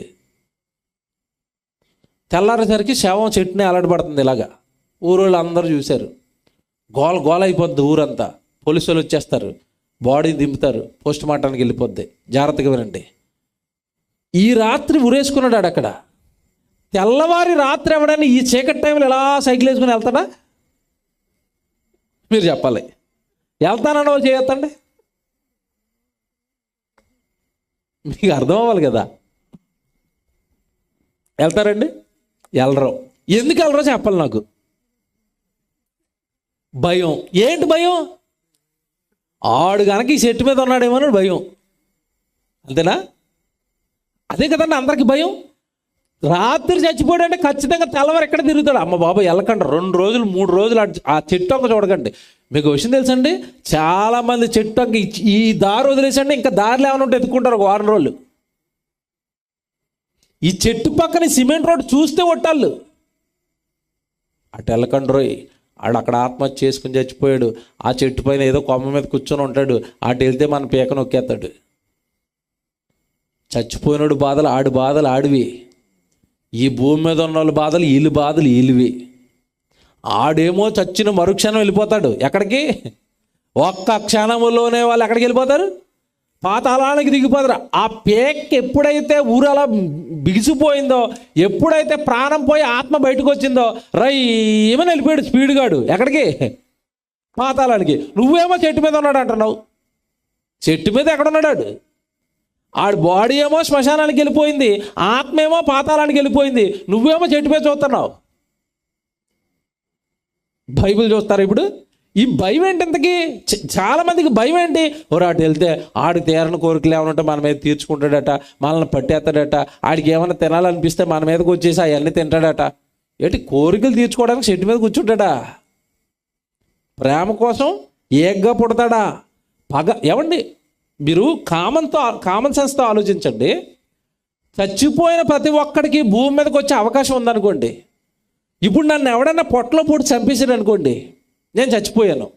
ఒకవేళ పగ తీర్చుకోవాలంటే నేను ఏం చేయాలి? తర్వాత రోజు దెయ్యం అయిపోయి వచ్చి నన్ను పొడిచినోడిని పొడి చేయాలా? మరి చంపినోడిని ఎవడన్నా దెయ్యం చంపిందని ఇప్పటివరకు ఎక్కడన్నా వార్త చూసారా మీరు? చూసారా? లేదు. మరి ఏరి చచ్చిపోయిన వాళ్ళు కట్టు కథలు మన బుర్రలో గుచ్చారు. అందరూ కట్టు కథలు మన బుర్రలో గుచ్చారు. దెయ్యాలు అవుతారు, ఇంటి చుట్టూ తిరుగుతారు. అదిగో ఆవిడ ఎర్రచీర కట్టుకుని తిరుగుతుంది, ఈవిడ తెల్లచీర కట్టుకు. మళ్ళీ దెయ్యానికి ఒక యూనిఫామ్ తెల్లచీర గుర్తొచ్చినప్పుడల్లా నవ్వుతుందండి. దెయ్యానికి యూనిఫామ్ అట, వైట్ చీరే కట్టుకుంటుందట, మల్లెపూలే పెట్టుకుంటుందట, అవయవాలన్నీ బాగుంటాయట, కాళ్ళు ఒకటి మాత్రం వెనక్కుంటాయట. ఏటో మరి.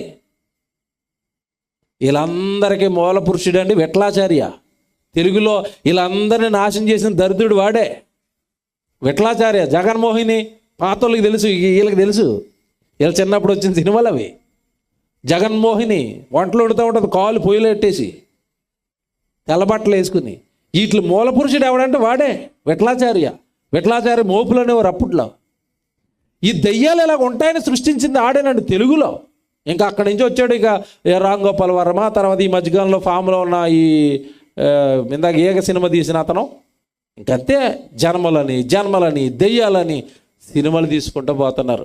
నిజమేంటో దేవుడు బైబిల్లో రాయించాడు. నిజం చదవండి. ఇప్పుడు ఇవన్నీ కట్టుకథలు. మళ్ళీ చెప్తున్నాను, ఇవన్నీ కట్టుకథలండి. ఏమన్నా నాకు ఒక ఆలోచన వచ్చిందండి. ఎప్పుడంటే తెలంగాణ ఆంధ్ర గొడవలు జరుగుతున్నాయి తెలుసు కదా, మాకు తెలంగాణ ఇచ్చేయమని తెలంగాణలో భయంకరమైన బందులు రాస్తారోకులు జరుగుతున్నాయి తెలుసు కదా మీకు. ఆ టైంలో నేను అక్కడే ఉన్నానండి, జాబ్ చేస్తాను, ఉద్యోగం చేసుకుంటూ తెలంగాణలో ఉన్నాను నేను హైదరాబాద్లో.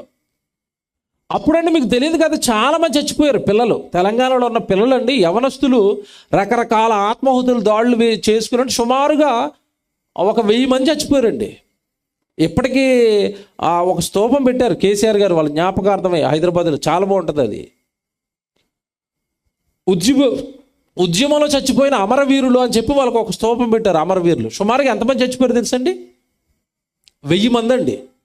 ఆ 1000 మంది చచ్చిపోయినా అప్పటికి ఇంకా తెలంగాణ రాలేదు. నాకు అప్పుడు ఒకటి అనిపించిందండి, ఈ 1000 మంది చచ్చిపోయింది దేనికోసం చెప్పండి?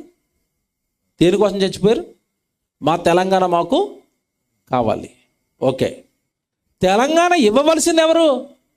ఆ కాలంలో ఢిల్లీలో ఫామ్లో ఉన్నది ఎవరో తెలుసా? ప్రభుత్వంలో ఉన్నది ఎవరో తెలుసా? సోనియా గాంధీ గారు. నేను ఆ రోజుల్లో నాకు అప్పుడు బాగా అర్థమయ్యాడండి దేవుడు. ఒకవేళ దెయ్యం అయిపోయి పగ తీర్చుకునే అవకాశమే కనుక మనిషికి ఉంటే, ఈ తెలంగాణ మాకు కావాలి అని చచ్చిపోయిన ఈ 1000 మంది సోనియా గారు బెడ్రూమ్లో కూర్చున్నారు అనుకోండి, తెలంగాణ ఇస్తావా ఇవ్వని. తెల్లారేసరికి కాబట్టి తెలంగాణ ఇస్తుందా ఇవ్వదా? ఇస్తుంది. ఏరి చచ్చిపోయిన వాళ్ళు చచ్చిపోయిన 6 నెలలకో ఇక మరి ఉద్యమం తీవ్రత అయిపోయిన తర్వాత బతుకున్న వాళ్ళు అడిగితే ఇచ్చిందా తెలంగాణ? చచ్చిపోయిన వాళ్ళు అడిగితే ఇచ్చింది ఆవిడ? బతుకున్న వాళ్ళు రాస్తారోగులు చేస్తే ఇచ్చింది. మరి తెలంగాణ కోసం చచ్చిపోయిన వాళ్ళు సోనియా గాంధీ గారిని అట్టుకుంటే పని అయిపోయింది కదా. ఏరి చచ్చిపోయిన వాళ్ళు, చచ్చిపోయినాడు ఎవడికి భూమి మీద జరుగుతున్న వాటితో పాలు పంపులు లేవు. ఇదేనండి సీక్రెట్స్, ఇవి లోకానికి తెలియని మరణ రహస్యాలు ఇవి. ఇప్పుడు మీ బైబిల్ చదవండి ఎంత బాగుంటుందో. ప్రసంగి గ్రంథం తీయండి అందరూ. ప్రసంగి గ్రంథం 9వ అధ్యాయం 5వ వచనం మీరు చూడండి. ప్రసంగి గ్రంథం 9వ అధ్యాయం 5వ వచనం. బ్రతికియుండు వారు తాము చతురని ఎరుగుదురు, అయితే చచ్చిన వారు ఏమియో ఎరుగరు. వారి పేరు మరుబడి ఉన్నది, వారికి ఇక ఏ లాభమును కలుగదు. ఇవి అండర్లైన్ చేయండి. చచ్చిపోయినోడికి ఏముండదట? వారు ప్రేమింపరు, అంటే ఏకగా పుట్టరు. మళ్ళా మగధీర పుట్టడు లవర్ కోసం. ప్రేమింపరు, ప్రేమలు లేవు, కళ్ళబొల్లి కథలు. మీ దగ్గర డబ్బులు కొట్టేయడానికి 100 కోట్లు డబ్బులు కొట్టేయడానికి వీళ్ళు కల్పించిన కళ్ళబొల్లి కథలవి. చచ్చిపోయిన వాడు ప్రేమించడట. ఎంత బాగా రాస్తున్నాడు చూడండి. వారు ప్రేమింపరు.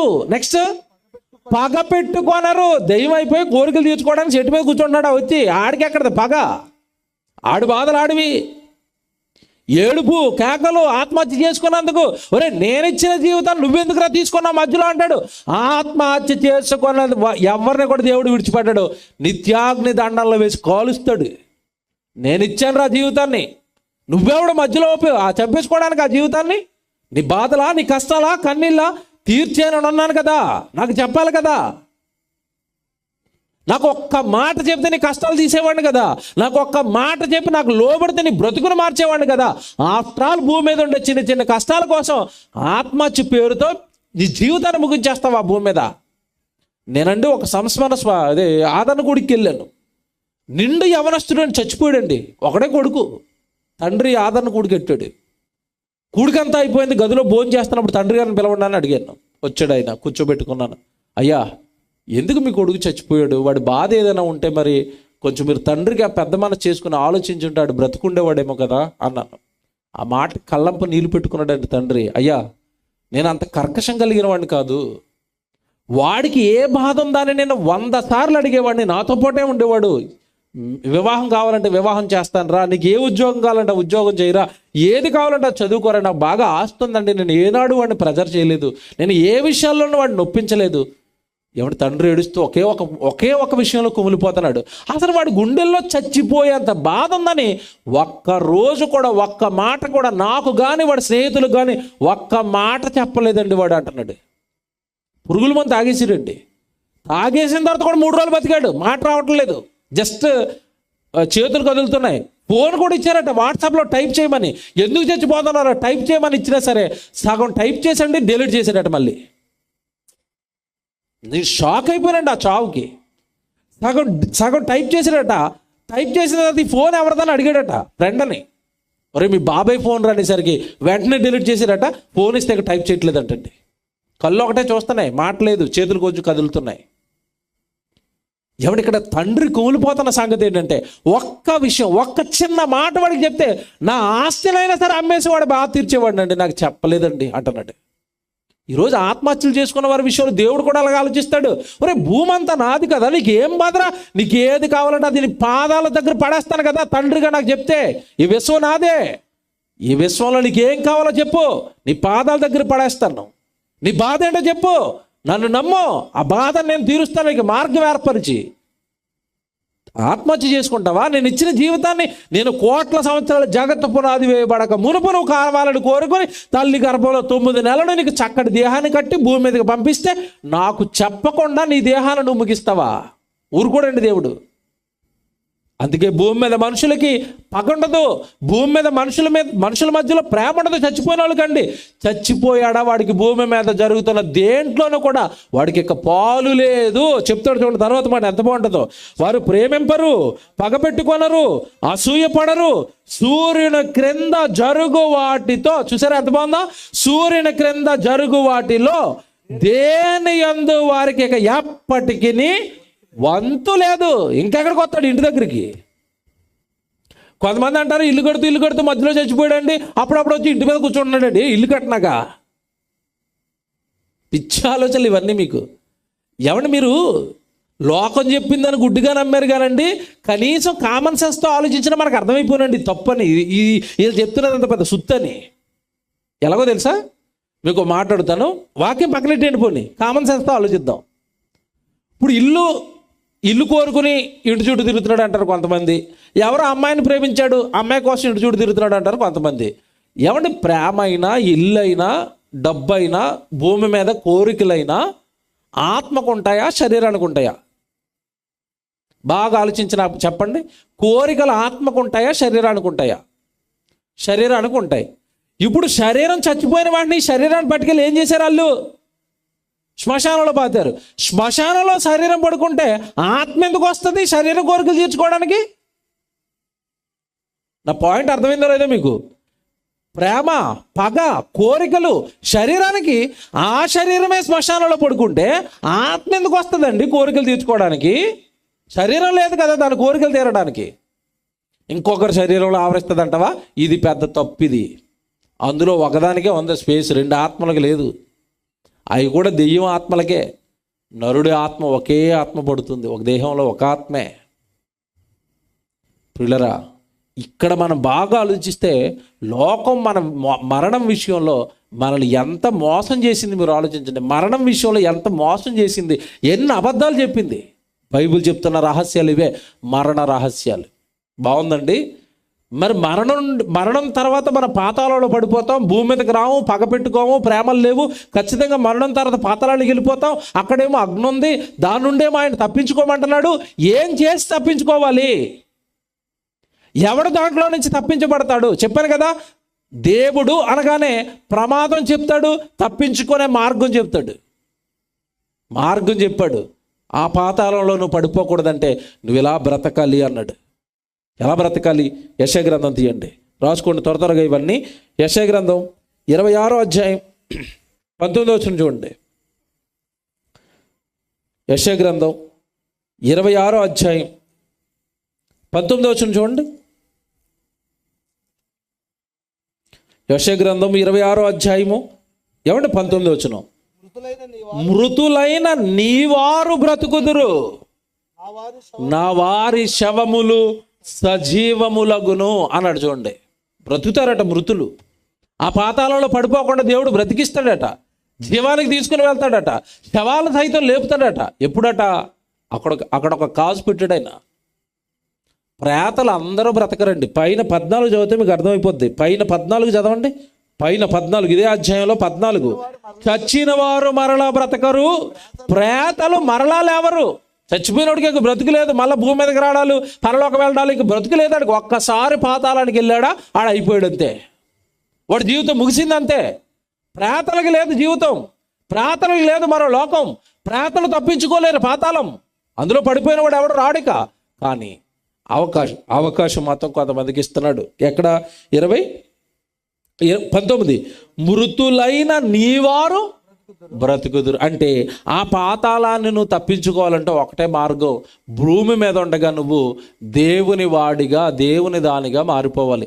మృతులైన నీవారు బ్రతుకుతారు. నీవారు మాత్రమే ఆ పాతాళం నుండి తప్పించుకోరు. దేవుని వారు మాత్రమే ఆ పాతాళం నుండి తప్పించుకుంటారు. మరి ఇప్పుడు మనం దేవుని వారికి ఎలా మారాలి? ఎవరు దేవుని వారు? ఎవరు దేవుని వారుగా పిలువబడతారు? వాళ్ళు నా వారు, ఆ శవం నాది అని దేవుడు ఎప్పుడు అంటాడు? ఎవరి ఆత్మ ఆ పాతాళంలోకి పడిపోకుండా దేవుడు తప్పిస్తాడు అంటే భూమి మీద ఆయన ఆజ్ఞలు అనుసరించి ఈ జీవితాన్ని ఆయనకి ఇచ్చిన వారు, ఆయన కొరకు బ్రతికిన వారు. కొరింథీయులకు రాసిన మొదటి పత్రిక రాసుకోండి. ఇవన్నీ ఎంత బాగా చెప్తున్నాడు చూడండి దేవుడు. ఎవరు బ్రతుకుతారు, ఎవరు తప్పించుకుంటారు పాతాళాన్ని?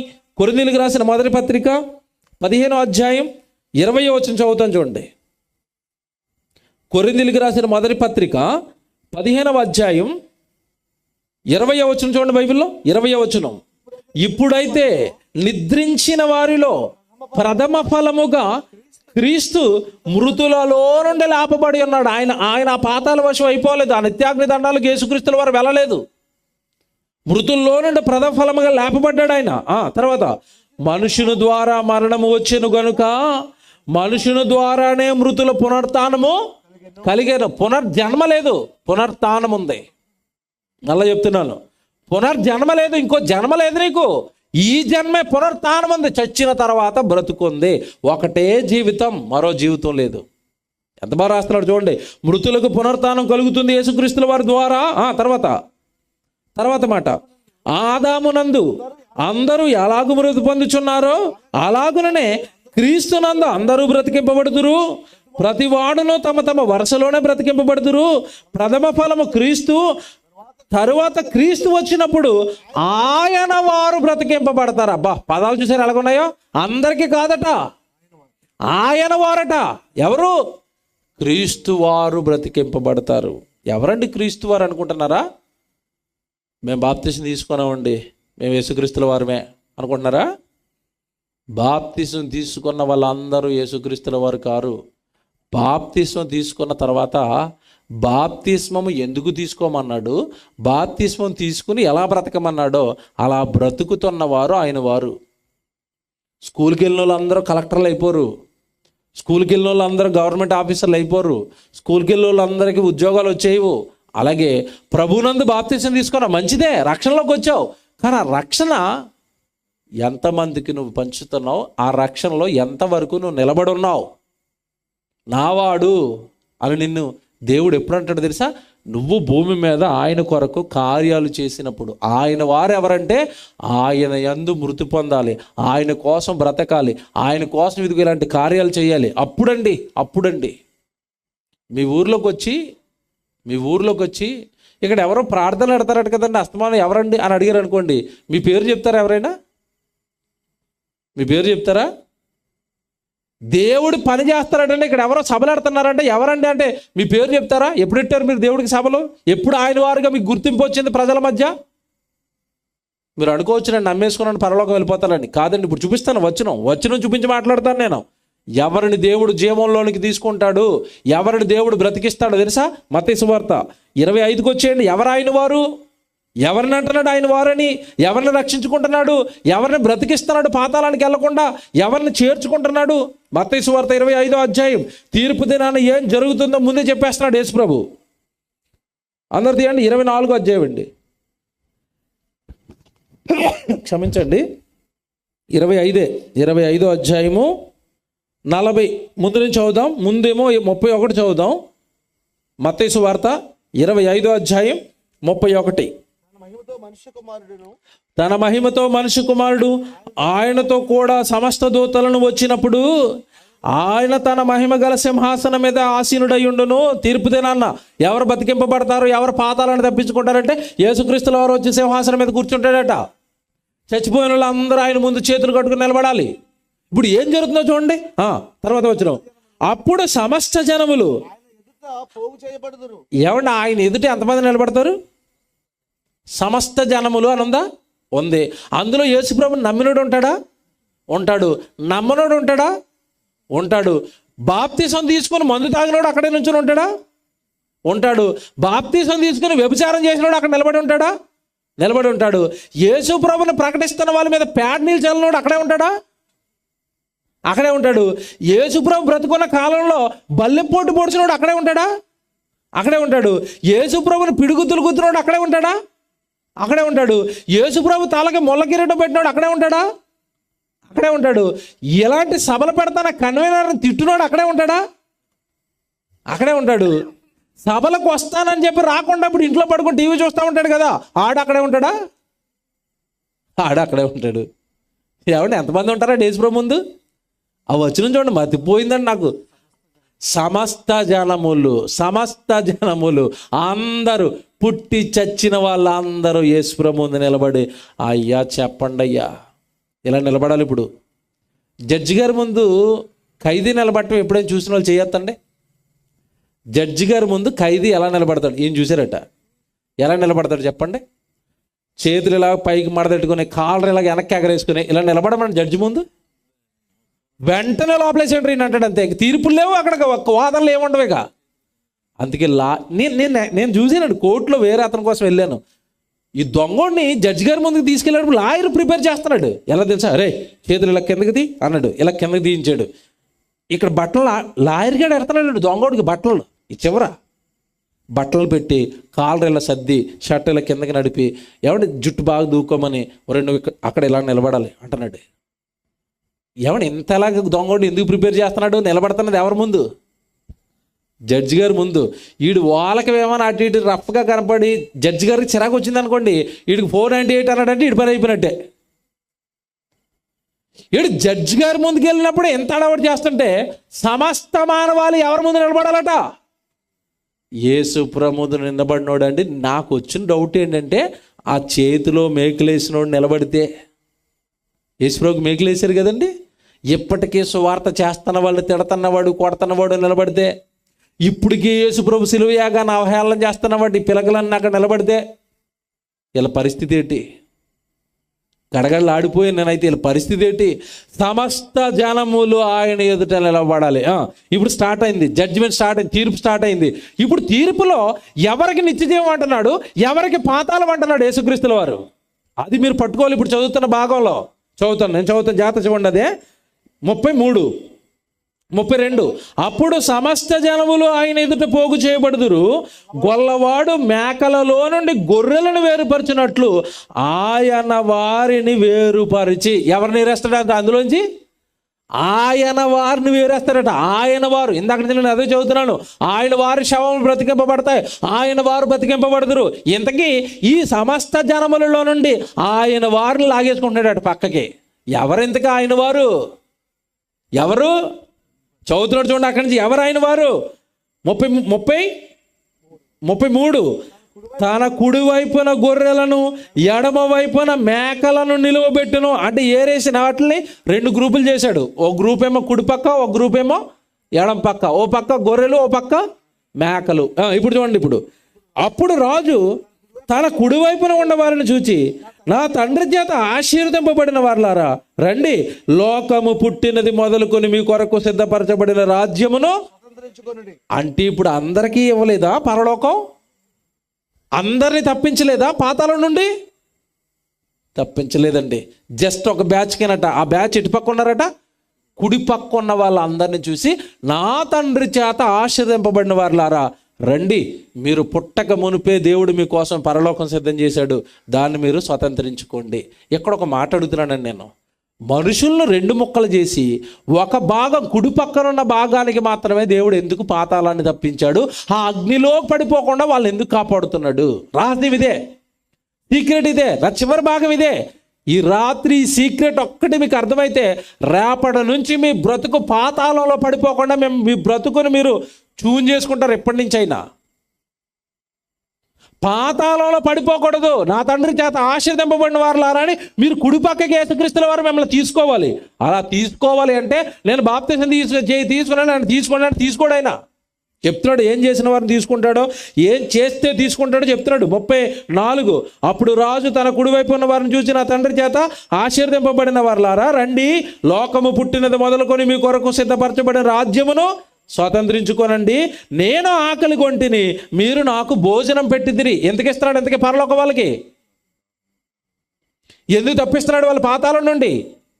నాకేమేసింది అంటున్నాడు, నేను ఆకలి కొంటిని, మీరు నాకు భోజనం పెట్టిదిరి, దప్పిక కొంటిని, నాకు దాహంలోకి ఇచ్చితిరి, పరదేశినయుంటిని, నన్ను చేర్చుకుంటిరి, దిగంబరునయుంటిని, నాకు బట్టలు ఇచ్చితిరి, రోగినయుంటిని, నన్ను చూడవచ్చితిరి, చెరసాలలో ఉంటిని, నా యొద్దకు వచ్చితిరి అని చెప్పుచు. ఇన్ని చేస్తే పరలోకం ఇస్తాడట. యేసుప్రభుకి బట్టలు ఇవ్వాలట, యేసుప్రభుకి అన్నం పెట్టాలట, యేసుప్రభుకి దాహానికి నీళ్ళు ఇవ్వాలట.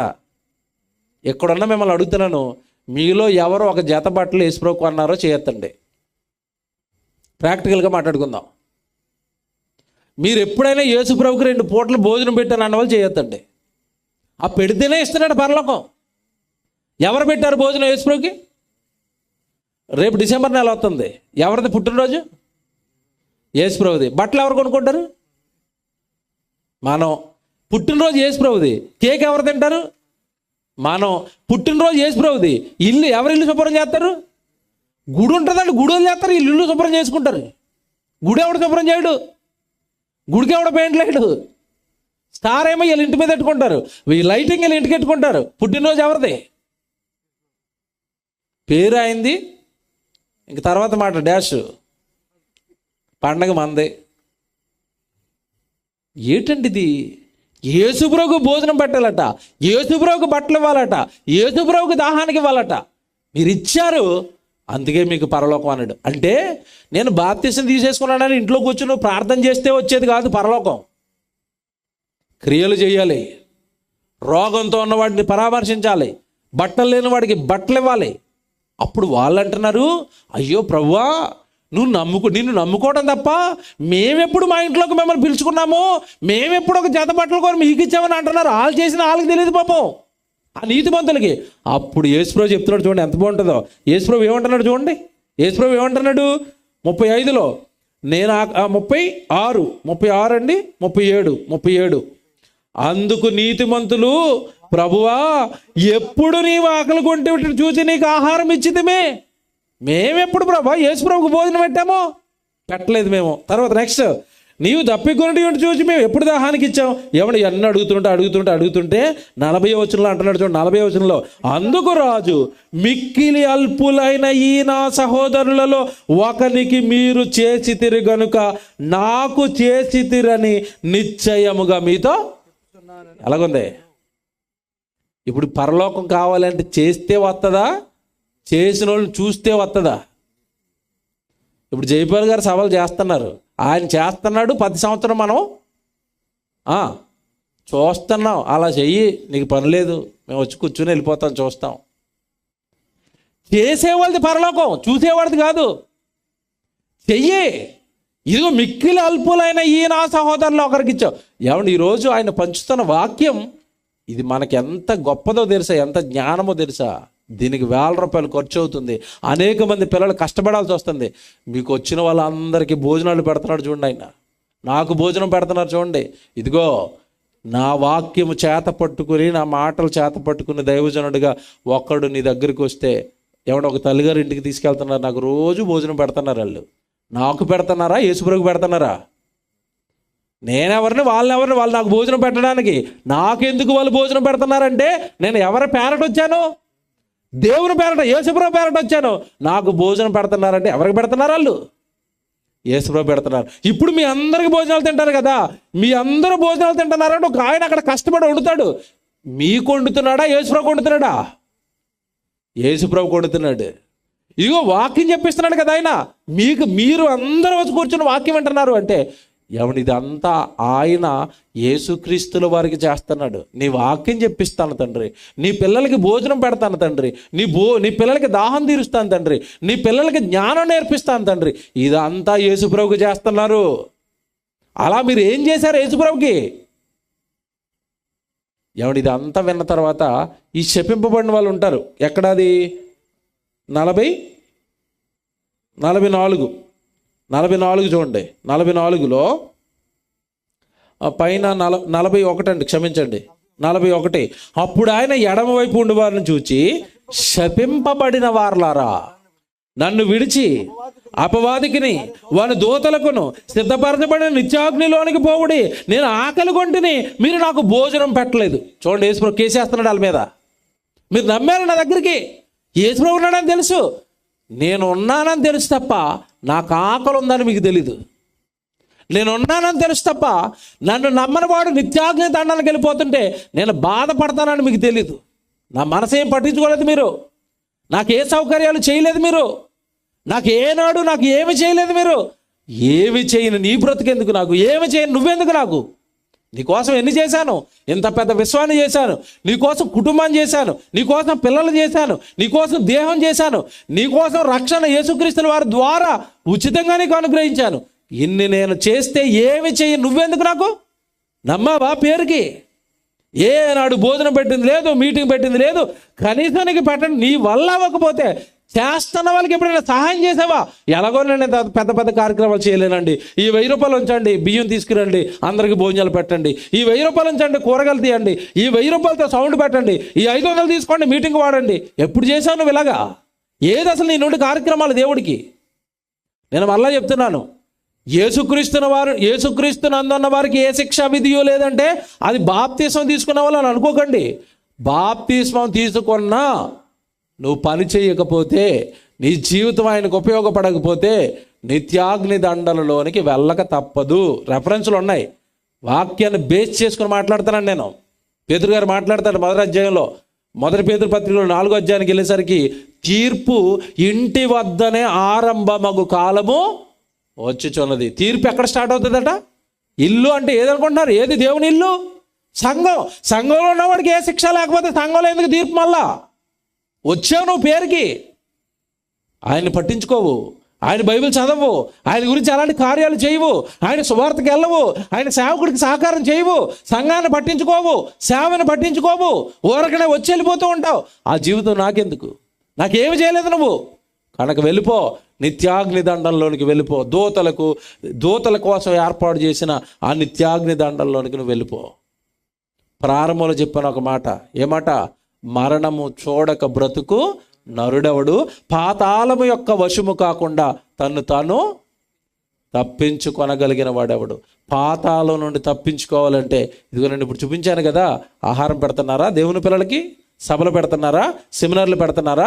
ఈ సెమినార్లో వస్తున్న పిల్లలకి మీరు ఏమైనా సహాయాలు చేస్తున్నారా? ఆలోచించండి. వాక్యం వినిపించడానికి మీరు ఎవరైనా మీ ఛార్జీలు పెట్టుకుని ఆటోలో జనాన్ని ఏమైనా తీసుకుని వస్తున్నారా ఎక్కడికి? అమ్మ మంచి వాక్యాలు చెప్తున్నారండి, మీరు వినాలి అండి, మీ బ్రతుకులు బాగు చేసుకోవాలండి. ఎవరినండి మీరు జనాన్ని తీసుకొస్తున్నారు ఎక్కడికి? మీ డబ్బులు ఖర్చు పెట్టుకొని దేవుడి కోసం ఏం ఖర్చు పెడుతున్నారు? దేవుడి కోసం ఏం ఆలోచిస్తున్నారు మీరు? ఏదైనా కార్యక్రమంతో ఆయన ముందు నిలబడాలి. మళ్ళీ చెప్తున్నాను, ఊరకనే నమ్మేశానని పరలోకం తీసుకోండి అంటే తీసుకోడు. క్రియలు చేయడానికి జీవితం ఇచ్చాడు. రోమపత్రిక 2వ అధ్యాయం 6వ వచనం రాసుకోండి. నేను చెప్పినవన్నీ రేఖలాలే. రోమపత్రిక 2వ అధ్యాయం 6వ వచనం ముగించేస్తాను ఇక. రోమపత్రిక 2వ అధ్యాయం 6వ వచనం చదవండి. బైబిల్ ఏమనుందో? ఆయన ప్రతివానికిని చూడండి ఏమనుందో? ప్రతిఫలం, జీతం, పరలోకం కావాలంటే ఏముండాలట? వాని క్రియలు ఉందా బైబిల్లో? ఆయన ప్రతి వానికిని వాని క్రియల చొప్పున ప్రతిఫలం ఇస్తాడు. క్రియలే లేకపోతే ప్రతిఫలం ఏదండి? జీతం ఏది? ఎవరికి ఆహారం పెట్టావు? ఎవరికి బట్టలు ఇచ్చావు? ఏ రోగిని పరామర్శించావు? ఎవరికి సువార్త చెప్పావు? ఏ క్రియలేవి నేనుండి? ఆయన ప్రతి వానికి వాని క్రియలు చొప్పున ప్రతిఫలం ఇచ్చును. ఎవరికంటే ఏ క్రియలు అనేసరికి నేను వెళ్ళిపోతున్నాడు పొద్దున ఉద్యోగానికి అనుకుంటున్నావేమో. ఆ క్రియ కాదు గురు ఇక్కడ మాట్లాడుతుంటా, నీ క్రియల గురించి కాదు మాట్లాడుతుంటా. ఆయన నువ్వు చేసుకునే ఉద్యోగం, నువ్వు వెళ్ళే చదువు, అయ్యా ఆయనకెందుకు? నీ కోసం నువ్వు చేసుకుంటున్నావు, అవి నీ కుటుంబం కోసం చేసుకుంటున్నావు. సత్క్రియను, ఏ క్రియలు చేయాలట? సత్క్రియను ఓపికగా చేయుచు. తర్వాత మహిమను, ఘనతను, అక్షయతను వెదుకు వారికి నిత్య జీవం ఇస్తాడు. నరకాన్ని తప్పిస్తాడు. ఆ పాతాళంలో నేను తప్పించాలి అంటే నువ్వు సత్క్రియల్లో ఉండు, దేవుడు పనిచేయి, దేవుడు వాక్యం నేర్చుకో, సువార్త ప్రకటించడానికి వెళ్ళు, సంఘాలను కట్టు, సంఘ కాపరికి తోడుగా ఉండు, నీ కష్టాన్ని, ఆర్థిక కష్టాన్ని పెట్టేలా సభలు జరిపించు. సత్క్రియల్లో ఉండు, సేవలో ఉండు, పనిలో ఉండు, సేవకు సహకారిగా ఉండు. క్రియలు పరలోకాన్ని ఇస్తాయి, క్రియలు నీకు నిత్య జీవాన్ని ఇస్తాయి, క్రియలు నిన్ను పాతాళంలో నుండి తప్పిస్తాయి. తండ్రి, నా కోసం నేను బ్రతకలేదు తండ్రి భూమి మీద. నువ్వు ఇచ్చిన ఈ పంచభూతాలు అనుభవిస్తూ నా సుఖాల కోసం నేను బ్రతకలేదు తండ్రి. నీ కోసం బ్రతికాను తండ్రి, నీ కోసం చెప్పాను తండ్రి, నీ కోసం గ్రామ గ్రామాన్ని తిరిగాను తండ్రి, నీ కోసం ₹1000 ఖర్చు పెట్టి 3 రోజులు సభలు చేశాను తండ్రి. నా కష్టం ఖర్చు అయిపోయింది తండ్రి నీ కోసం. ఏముంది నువ్వు చెప్పుకోవడానికి దేవుని ఎదుట? నీ కోసం ప్రాణం పెట్టాడు ఆయన, చెప్పుకోవడానికి ఆయనకు ఒక కార్యం ఉంది. నీ కోసం సృష్టిని చేశాడు ఆయన, ఆయనకు చెప్పుకోవడానికి కార్యం ఉంది. దేవుడి కోసం నువ్వు చెప్పుకోవడానికి నీ జీవితంలో ఏమున్నాయి కార్యాలు? ఏమున్నాయి? నిన్ను అసలు పరిశుద్ధపరిచింది, నిన్ను అసలు పవిత్రపరిచిందే ఈ సత్క్రియలు చేస్తావని. తీతుకు రాసిన పత్రిక తీయండి. తీతుకు రాసిన పత్రిక 2వ అధ్యాయం 14వ వచనం చదవండి. అసలు మన క్రైస్తవ్యంలోనికి ఎందుకు నడిపించాడు, ఎందుకు పరిశుద్ధపరిచాడు, ఎందుకు పవిత్రపరిచాడో క్లారిటీగా చెప్తున్నాడు ఇక్కడ. తీతుకు రాసిన పత్రిక 2వ అధ్యాయం 14వ వచనం. ఆయన సమస్తమైన దుర్నీతి నుండి మనలను విమోచించి, చూసారా, మనల్ని విమోచించాడు ఆ దుర్నీతి నుండి, పాపం నుండి మనల్ని తీసుకుని వచ్చాడు. ఆయన సమస్తమైన దుర్నీతి నుండి మనలను విమోచించి సత్క్రియల యందు ఆసక్తి కలిగిన ప్రజలను, చూసారా అలా రాస్తున్నాడు, సత్క్రియలు, దేవుని కార్యాలు, సువార్త కార్యక్రమాలు, సత్క్రియల యందు ఆసక్తి కలిగిన ప్రజలను తన కోసము పవిత్రపరుచుకొని తనకు సొత్తుగా చేసుకొనుటకు తను తానే మన కొరకు అర్పించుకున్నాడు. నీ కోసం ఆయన అర్పణ అయిపోయింది, నువ్వు ఆయన పనులు చేస్తావని. మీకు తెలియని వచనాలు కాదు, చాలా ఉన్నాయి. మీరు సర్వలోకానికి వెళ్ళి సర్వసృష్టికి సువార్తను ప్రకటించండి. ఎవరు వెళుతున్నారు చెప్పండి సువార్తకి? ఎవరు వెళ్తారు? ఎవరు వెళ్తున్నారు పనికి? నీ పనికి వెళ్తావు, దేవుడి పనికి నువ్వు ఎప్పుడు వెళ్ళావు? నీ కార్యక్రమాలకు వెళ్తావు ఎంత దూరమైనా. ఇప్పుడు చూడండి, ఇప్పుడు సభలకు రమ్మన్న వాళ్ళు ఏమంటే కొంతమందికి మీరు ఫోన్ చేసి అడగండి ఎందుకంటే రాలేదండి అంటే వాళ్ళు ఏం చెప్తారు? బాగా దూరం బ్రదర్, మల్లేపల్లి అంటారు. పెళ్ళి హైదరాబాద్లో ఉంది, వాళ్ళ అక్కదే, అక్క కొడుకుది, అక్క కూతురిది. హైదరాబాద్ పెళ్ళికి వెళ్తుందా? వెళ్తుంది. మల్లేపల్లి మీటింగ్లకు రమ్మంటే ఏమంటారు? దూరం అండి. అప్పుడు దేవుడు అనాలి, పరలోకం కూడా నీకు చాలా దూరంగా ఉందమ్మా, దగ్గరగా ఏ లోకం ఉందో తెలుసా? ఆయన ఆ డైలాగ్ ఇస్తే ఇది నాకు భలేగా వస్తాయండి ఈ డైలాగులు. దగ్గరగా పాతాలు ఉందమ్మా, అమ్మ నీకు పరలోకం చాలా దూరం అమ్మ, కొంచెం అందులో సెటిల్ అయిపోమ్మా అన్నాడు. ఎలాగొంది, బాగుందా? ఇది బాగోదు. మళ్ళీ అలాగేసేస్తారండి, నాకు మాత్రం పరలోకం ఇచ్చేయండి, మీటింగ్ మాత్రం రానండి, నా ఇల్లే నాకు స్వర్గసీమండి. ఏటంటే స్వర్గం ఇల్లు ఏముంటుందో తెలియదండి, ఆ పాచిపోయిన ఇంట్లో కంపు. ఆ ఇల్లు విడిచిపెట్టరండి బాబు. ఏటో ఇల్లు, కొంతమందికి ఇల్లు పిచ్చండి. నా ఇల్లు అండి, నేను ఎక్కడ ఉండలేనండి, ఎక్కడ నిద్ర పట్టదండి, నా ఇంటిని చూసుకుంటే కానీ నా మనసు బాగోదు. ఏం దాచావు అక్కడ? ఈ ఇల్లు పిచ్చోళ్ళు అందరూ చెప్తున్నాను, చచ్చిపోయిన మరుక్షణం నువ్వు గనక ఇంకో గంటలో చచ్చిపోతావని కొడుకు కానీ డౌట్ వచ్చిందనుకో, ఇంట్లో ఉంచండి నిన్ను. ఎక్కడ పెట్టి చంపేస్తాడు తెలుసా నిన్ను? బయట వాకట్లో పెట్టి చంపేస్తాడు నిన్ను. చచ్చిపోయిన తర్వాత శవాన్ని ఎక్కడ పెడతారు చెప్పండి? మా అమ్మకు మా ఇల్లు అంటే చాలా ఇష్టం అండి, కార్యక్రమాలన్నీ గదిలోనే చేయాలని గదిలో తాను చేయించమన్నాడు శవానికి. నీ ఇల్లు అన్నావు? పిచ్చిలో ఉందండి లోకం అంతా, పిచ్చి. మేము రోజుకు ఒక ఊరిలో ఉంటామండి, ఎవరింట్లో మాకు అన్నం పెడితే వాళ్ళే మా ఇల్లు. 2 రోజుల నుంచి ఒక ఆవిడ మాకు అన్నం పెడుతుంది, ఆవిడ అమ్మ అని పిలుస్తున్నాను, ఆవిడే మా అమ్మ. ఇంకెక్కడ? మా అమ్మేది, మా నాన్నేది, మా తమ్ముడేది, మా చెల్లేది, నా భార్య ఏది, నా పిల్లలేది. ఊర్లు తిరగటం, ఎవరు చేర్చుకుంటే వాళ్ళని అమ్మ అంటాం, అది మా ఇల్లు. ఆ 2 రోజులు ఏది నీ ఇల్లు? ఏది నా ఇల్లు? శాశ్వతమైన ఇల్లు ఎక్కడ ఉందో తెలుసా? పరలోకం. ఆ లోకానికి వెళ్ళు, అగ్గిలో పడిపోక పాతాళంలో.